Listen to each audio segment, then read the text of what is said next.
L'histoire et l'inconscient. Vous savez que pour Freud,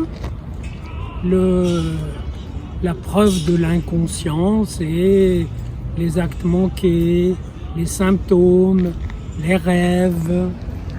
Et on n'a plus besoin aujourd'hui de preuves qu'il existe un inconscient, c'est-à-dire un lieu où des choses sont dites, sont inscrites, qui sont connectées à notre existence, à notre réalité, et qui se révèlent plus déterminantes parfois que les choses dont on a conscience, qui révèlent même que le secret de tout ce qu'on raconte, de ce qu'on bavarde, est inconscient.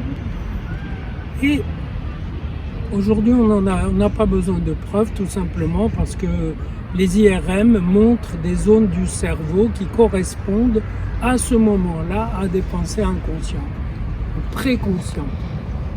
Et donc, l'idée que je voudrais développer, c'est que il y a un autre lieu d'observation de l'inconscient, c'est l'histoire, c'est les événements. L'histoire, si on la regarde, si on l'observe, elle est incroyable, elle est impressionnante à la fois de désordre et d'ordre. C'est-à-dire d'une combinaison tellement subtile d'ordre et de chaos dont se dégagent quand même des idées, des orientations, des suggestions qui sont parfois impressionnantes. Regardez, moi j'ai grandi à Marrakech, et entre communauté juive, communauté musulmane, les Français étaient loin du côté des beaux quartiers. Moi j'étais dans la Médina, mais la trilogie juif, musulman, français, c'est-à-dire chrétien, était très prégnante. Et je débarque en France et je retrouve la même trilogie, mais autrement distribuée. Je retrouve les Français qui se tiennent un peu sur leur quant à soi. Oui, tout ça, c'est un peu religieux, c'est un peu ceci, etc. Puis il faut quand même veiller à ne pas faire de discrimination. Oui, mais il ne s'agit pas de discriminer, il s'agit de protéger des gens d'un disque, de protéger les acteurs même, les acteurs musulmans d'un discours intégriste, il faut les protéger parce qu'ils sont exposés par ce discours à des passages à l'acte. Il faut les protéger plus qu'il ne faut protéger les autres de leurs attaques. Bien sûr, il faut protéger les autres. Et peu importe, je retrouve ça, voilà. J'ai eu une période marxiste quand je suis venu en France, j'ai lu le Capital, j'ai milité, etc. Et pour la révolution, la justice. Et puis, je me suis rendu compte il n'y a pas de différence majeure entre le fait que c'est des individus privés qui possèdent les moyens de production et l'État qui les posséderait, parce que les fonctionnaires de l'État deviennent pires que les pires capitalistes égoïstes, avec ceci de moins, c'est qu'il n'y a plus de motivation chez les gens pour travailler, innover. Regardez l'état de l'Union soviétique et des États socialistes, c'est le délabrement total après 70 ans de communisme. Et donc, voilà, je me suis dit, cette histoire, elle est à peu près terminée. Mais pas du tout.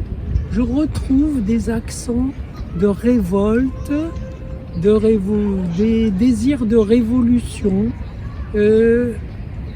Par exemple, avec cette histoire de gilet jaune, et j'entendais l'autre jour un psychanalyste qui disait, voilà, et il faut occuper les ronds-points, Marx, Freud. Je me dis, mais c'est une vieille histoire qui s'est dissoute. Mais pas du tout. L'inconscient qui travaille l'histoire la ramène, mais sous d'autres formes, sous des formes très bizarres. Voilà, une révolte. On a parlé de la Commune de Paris.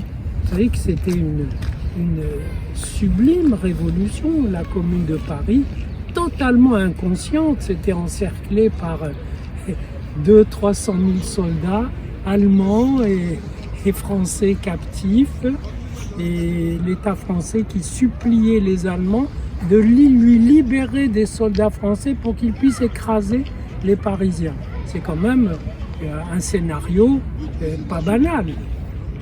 Eh bien, cette idée de révolution réapparaîtrait avec ces gilets jaunes qui disent non, pas de pouvoir, pas de représentants. Pas de représentants. Les représentants sont suspects. Dès qu'ils touchent le pouvoir, ils deviennent pourris. On se dit, voilà, oui, c'est un énoncé tenable. Et puis le mouvement se noie dans sa propre écume, dans sa propre indignation, parce que lui-même se refuse à avoir des représentants. Donc il n'y a pas de représentants à qui parler. Et le mouvement se dissout. S'il y avait eu Marx, là, ils auraient dit, mais vous êtes fous. Non seulement il vous faut des représentants, mais une avant-garde structurée, organisée, un parti d'avant, blabla, etc. Et donc l'histoire recompose des paysages réels, idéologiques, etc., avec des bribes qu'elle trouve et qui nous réinterpellent, et nous réinterpellent aussi sur des nostalgies. Il n'y a pas de nostalgie à avoir. La nostalgie, c'est le désir de retrouver son désir quand il était tonique, quand il était très fort. Mais si on n'a pas de désir, il n'y a qu'à se la boucler. Et si on a un désir, c'est pas la peine d'aller le ramener à des trucs du passé qui ont révélé leur inanition. Il faut coller avec la mise en acte réelle, existentielle et actuelle de son désir.